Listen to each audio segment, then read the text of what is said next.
Good morning, everyone. Today we are going to discuss black body radiation spectrum.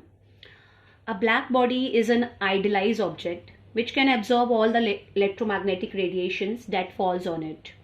And since a black body can absorb all type of electromagnetic radiations, so it will appear black when it is cold. And if a black body is kept at any temperature T, then it can emit the radiations of all possible wavelengths. So the electromagnetic radiations emitted by a black body is called black body radiation. So during the years 1893 to 1897, many scientists they carried out a series of experiments in order to find the energy distribution in the spectrum of black body. So what they have done, they have taken a black body and that black body is kept at temperature T. So when a black body is kept at a temperature T, then it will emit the radiations of different wavelengths. Now the energy of those radiations that was found, and then that energy was plotted against wavelength. After that, the temperature of that black body is changed. Suppose that black body is kept at temperature T1. In the second case, that black body is kept at temperature T2.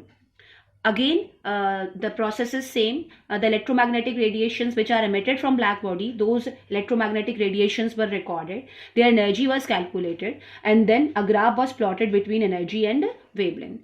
So this experiment was performed by keeping that black body at different temperatures. After that, a graph was plotted between the energy of those electromagnetic radiations with respect to the wavelength, and that particular graph is known as black body radiation spectrum, and the graph was like this. Now the important observations, the important points which were observed through that black body radiation spectrum are like this. The first point which was observed, that there was no uniform distribution of energy. As you can see, at any temperature T, there is no uniform distribution of energy with wavelength. Second point is that when the temperature of body is increased, means when you are moving from T1 to T2, then the energy of each and every radiation increases. You can understand it like this. For example, at this wavelength, the energy of the wavelength energy at that particular wavelength is equal to this at T1, but the energy is greater at T2, and that energy for same wavelength is greater at T3, and it is greater at T4 and T5. So when you are moving from T1 to T5, then the energy for a single wavelength that also increases. Next point is the amount of energy radiated, that is small at smaller wavelength, and it is also small at a longer wavelength. That was another observation. Next point is as the temperature increases, when you are moving from T1 to T2, the energy, the intensity or energy of each and every wavelength that also increases. And you can see here at any temperature T, if you are taking temperature T1, then you are getting radiations of different wavelength. At T2, again you are getting radiations of different wavelength. At T3, again you are getting radiations of different wavelength. And when the temperature increases, when the wavelength increases at a specific temperature T1, then the energy of those radiations also increases. And then at that temperature, there will be a specific wavelength for which you are getting maximum energy. And that wavelength at T1 for which you are getting maximum energy, that wavelength is known as lambda max. Now at temperature T2, again with the increase in wavelength, intensity or energy increases, then it will reach at its maximum value, and that maximum value for which you are getting that maximum wavelength for which you are getting maximum energy, that is known as lambda max for T2. Again at T3 you are getting a lambda max, at T4 you are getting a lambda max, at T5 you are getting lambda max.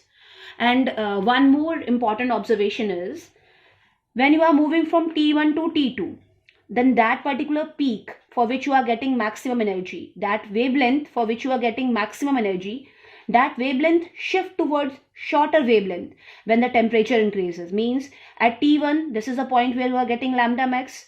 At T2, this is the lambda max for which you are getting maximum energy. For T3, this is lambda max for which you are getting maximum energy. So this lambda max will shift towards the shorter wavelength with the increase in temperature. So you can say that energy of the radiations or energy of different radiations which are emitted from a black body, that depends upon the temperature of object. So these were the important observations of that black body radiation spectrum. After this, these observations, they were given a mathematical form, and two important mathematical formulas, or two important laws are there. The first one is, which is known as Stefan-Boltzmann law. According to this, the energy radiated per unit area per unit time by a black body is directly proportional to T raised to power 4. So this E is not energy, this is energy per unit time per unit area for a perfectly black body is directly proportional to T raised to power 4. If you will remove this proportionality sign, you are going to get a constant, and that constant is sigma, known as Stephen's constant, and its value is 5.67 into 10 raised to power minus 8 watt per meter square, Kelvin raised to power minus 4. But if the black body, which is at temperature T, is surrounded by another object which is at temperature T naught, then this Stephen's law, that will take another form where you have to consider the temperature of that other body or surrounding, and the form is sigma T raised to power 4 minus T naught raised to power 4. So this is Stefan-Boltzmann law. The next important observation related to this black body radiation spectrum, that was given a mathematical expression or mathematical law known as Wien's displacement law. As you have seen here, with the increase in temperature, that lambda max is shifting towards shorter wavelength. It means this lambda max is inversely proportional to temperature, or you can say the product of lambda max and T is a constant, and that constant is known as Wien's constant, and its value is 2.9 into 10 raised to power minus 3 meter per Kelvin. And this particular law is very much important in order to find the temperature of different celestial objects. So these were the two formulas, which are two important observations in the mathematical form related to this black body radiation spectrum.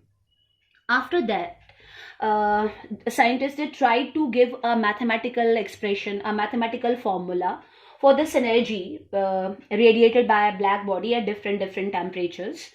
So two important observations or two important formulas were given.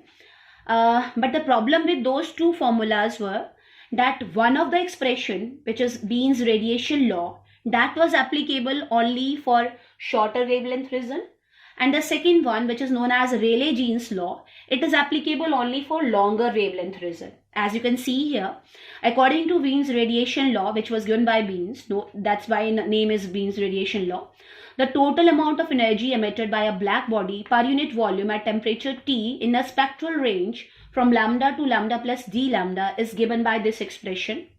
So according to this expression, at lower as well as higher wavelength, the energy emitted is 0.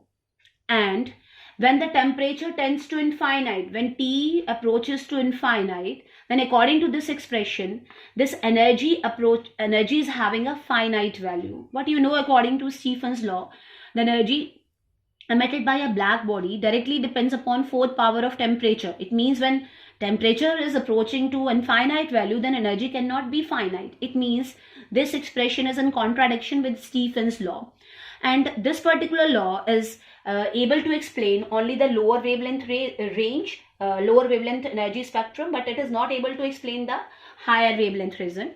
Then another formula was given using the principle of thermodynamics, and that is known as Rayleigh-Jean's law. And according to this, the energy in a spectral range from lambda to lambda plus d lambda in terms of wavelength at a temperature T is given by this 8 pi kT upon lambda raised to power 4.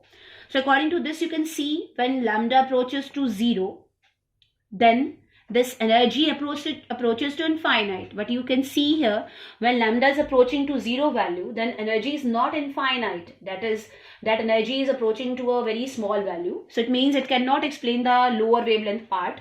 But when lambda approaches to infinite, then energy is approaching to 0 value. So it is applicable somewhere you can say that it is applicable only for the higher wavelength part, but it cannot explain the lower wavelength region.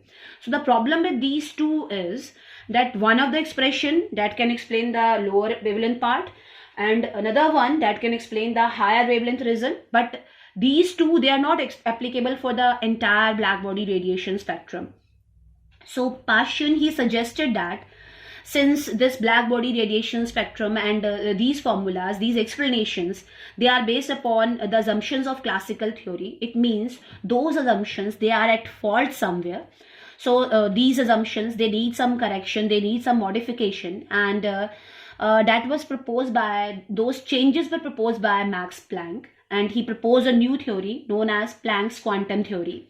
And using that Planck's quantum theory, he proposed a new law or new mathematical expression to explain this black body radiation spectrum, and that is known as Planck's radiation law, which is applicable for the entire spectrum, which we will discuss in the next topic, next lecture, sorry. Thank you so much.